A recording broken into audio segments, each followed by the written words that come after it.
ప్రభుత్వ పథకాల జాతర, అర్హులందరికీ సంక్షేమ పథకాలు, రైతు భరోసా, ఇందిరమ్మ ఆత్మీయ భరోసా, రేషన్ కార్డులు, ఇందిరమ్మ ఇళ్ళు గ్రామ సభల్లో నిష్పక్షపాతంగా పారదర్శకంగా ఎంపిక చేస్తారు. ఎవరు ఎలాంటి అపోహలు పడద్దు. డిప్యూటీ సీఎం బట్టి విక్రమార్క వెల్లడి.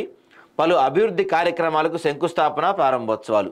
ఇప్పుడు మీరు వచ్చి 13 నెలల్లో చేయింది ఒక్కసారిగా ఇప్పుడు 26 తారీఖు ఎందుకు ఇన్ని మొదలు పెడుతున్నారంటే సింపుల్. ఫస్ట్ వీక్లో ఏదో ఎలక్షన్స్ ఉన్నాయి కదా, ఈ లోకల్ బాడీ ఎలక్షన్స్కి వెళ్తున్నారు కదా, దానికోసం ఇవన్నీ. అంతకుమించి ఏమీ లేదు. మరి నేనైతే ఓపెన్గా చెప్పదలుచుకున్న లోకల్ బాడీ ఎలక్షన్స్ ఫిబ్రవరిలో జరిగేట్టు కనపడతలేదు.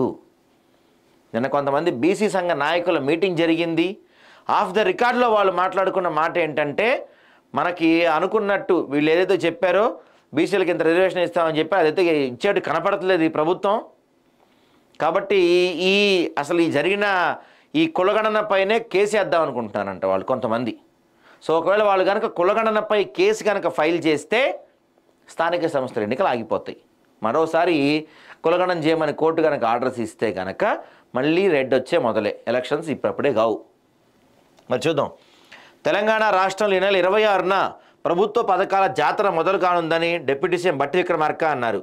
రైతు భరోసా, ఇందిరమ్మ ఆత్మీయ భరోసా, కొత్త రేషన్ కార్డుల జారీ, ఇందిరమ్మ ఇళ్ల లబ్ధిదారుల ఎంపిక జరగనుందని నిన్న బట్టి గారు చెప్పారంట.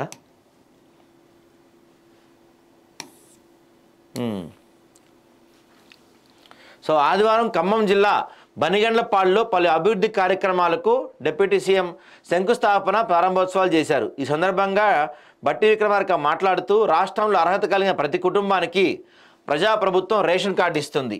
ఈ నెల 26 నుంచి మొదలు కానున్న రైతు భరోసా, ఇందిరమ్మ ఆత్మీయ భరోసా, కొత్త రేషన్ కార్డులు, ఇందిరమ్మ ఇళ్ల లబ్ధిదారులను గ్రామ సభల్లో నిష్పక్షపాతంగా ఎంపిక చేస్తారు. లబ్ధిదారుకు జాబితా ఎక్కడో తయారు కాదు. ఇందులో అపోహలు, అనుమానాలు పెట్టుకోవద్దు. ఎందుకు మళ్ళీ ఈ గ్రామ సభల్లో తయారు చేయటం? మీరు రాగానే ఈ 6 హామీలకి ఒక అప్లికేషన్ ఫామ్ ఫిల్ చేయించుకున్నారు అర్హులతోటి, మొన్న కులగణన చేయించారు, ఆ రికార్డ్స్ అన్నీ ఉంటాయి కదా, మళ్ళీ ఇదంతా ఎందుకు మళ్ళీ? సో గ్రామ సభలు నిర్వహించి సంక్షేమ పథకాల లబ్ధిదారులు ఎంపిక చేసి జాబితా తయారు చేస్తారు. వ్యవసాయ యోగ్యమైన భూములకు ఎలాంటి షరతులు లేకుండా ఎకరానికి 12,000 ఇవ్వబోతున్నట్టు బట్టి విక్రమార్క తెలిపారు. 15 పోయింది, 12 ఫైనల్ అయిపోయింది చివరికి. రాష్ట్రంలో భూమి లేని నిరుపేద వ్యవసాయ కూలీ కుటుంబాలకు ఇందిరమ్మ ఆత్మీయ భరోసా పథకం కింద ఏడాదికి 12,000 ఇవ్వనున్నట్టు బట్టి చెప్పారు. బనిగండ్లపాడు గ్రామంలో 1.56 కోట్లతో నిర్మించిన ప్రాథమిక ఆరోగ్య కేంద్రం, అలాగే అగ్రికల్చర్ కోఆపరేటివ్ సొసైటీ ఆధ్వర్యంలో నిర్వహించిన గోదాములను డిప్యూటీ సీఎం ప్రారంభించారు. పలు శంకుస్థాపనలు కూడా చేశారు.